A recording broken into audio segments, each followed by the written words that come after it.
샬롬 풍산 독자 여러분, 저는 한국외대 CCC 서성은 순장입니다. 말씀으로 나아오신 여러분을 축복합니다.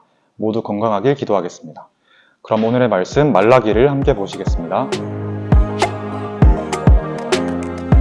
말라기서는 제2성전이 완성된 이후 신앙생활에 대한 이스라엘과 하나님의 논쟁으로 이루어져 있습니다. 이스라엘 백성은 다윗 왕조처럼 풍요롭고 번영한 국가를 통해서 하나님의 영광이 회복될 것이라고 생각했습니다. 하지만 하나님의 뜻과 이스라엘 백성의 뜻은 달랐습니다.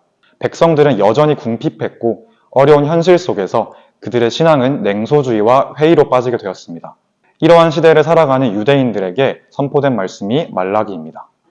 오늘 본문인 1절부터 살펴보겠습니다. 여호와께서 말라기를 통하여 이스라엘에게 말씀하신 경고라. 그런데 그 후 바로 2절을 보시면 여호와께서 이르시되 내가 너희를 사랑하였노라 라고 말씀하십니다. 경고한다고 말씀하시고 바로 사랑하였노라 라고 하십니다. 이것은 하나님의 경고가 진노가 아닌 사랑으로부터 나온 것임을 일깨워줍니다. 하나님이 이스라엘을 사랑한다는 말씀에 대해서 이스라엘은 뭐라고 대답할까요? 주께서 어떻게 우리를 사랑하셨나이까? 라고 말합니다. 다시 말해서 하나님이 나에게 해준 게 뭡니까? 라고 되묻고 있는 것입니다. 그들은 바벨론에서 귀환하고 성전을 재건했지만 삶이 여전히 궁핍했기 때문에 하나님의 사랑을 의심하면서 반문하고 있습니다. 이에 3절부터 하나님은 나는 야곱을 사랑하였고 에서를 미워하였다 라고 하십니다.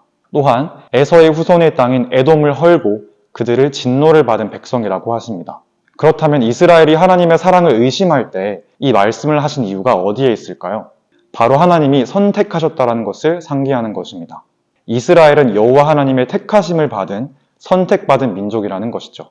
하나님은 사랑한다고 하시고 이스라엘은 하나님의 사랑을 모르겠다고 하면서 말씀은 계속 이어집니다. 6절부터는 하나님께서 잘못된 제사를 드리는 것을 꾸짖으십니다. 하나님께서는 그들이 하나님을 공경하지도 두려워하지도 않았다고 하십니다. 하나님을 삶의 진정한 주인으로 대하지 않은 것을 꼬집으십니다.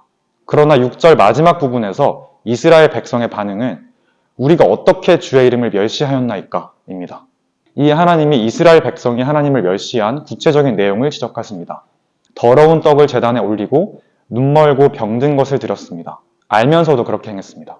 그러면서도 입으로는 은혜를 구하면서 예배를 어떻게 드려야 하는지 알면서도 무너져 있는 모순적인 모습을 짚어주십니다. 하나님은 이스라엘 백성이 제사 드리지 못하도록 성전 문을 닫아버릴 사람이 있으면 좋겠다고 차라리 예배를 드리지 말라고 경고하시기까지 합니다. 앞서 언급했듯이 말라기서의 특징은 이스라엘과 하나님의 논쟁인데요. 하나님의 경고에 대해서 이스라엘도 나름대로 할 말은 꼭 하는 것이 저와 닮아 있는 것 같습니다.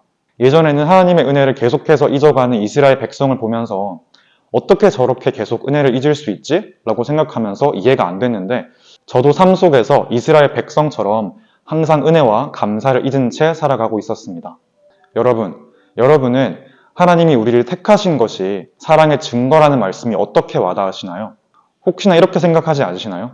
아니요, 하나님 그런 거 말고요. 좀 제대로 된 것으로 주시면 안 됩니까? 저는 하나님께서 제 기도와 다른 방법으로 응답하신다고 생각하곤 했습니다. 그래서 저도 하나님의 사랑을 지식으로는 알지만 경험적으로는 잘 깨닫지 못하는 것 같습니다. 오늘 본문에서 이스라엘이 하는 말을 저의 언어로 바꿔보면 하나님 저는 사랑받은 적 없는데요. 제 삶은 너무 힘든데요. 저 밖에 있는 이방인들은 저렇게 잘 사는데 저는 왜 이럽니까? 라는 말로 들립니다. 하나님의 사랑의 방식이 마음에 안 드는 거죠.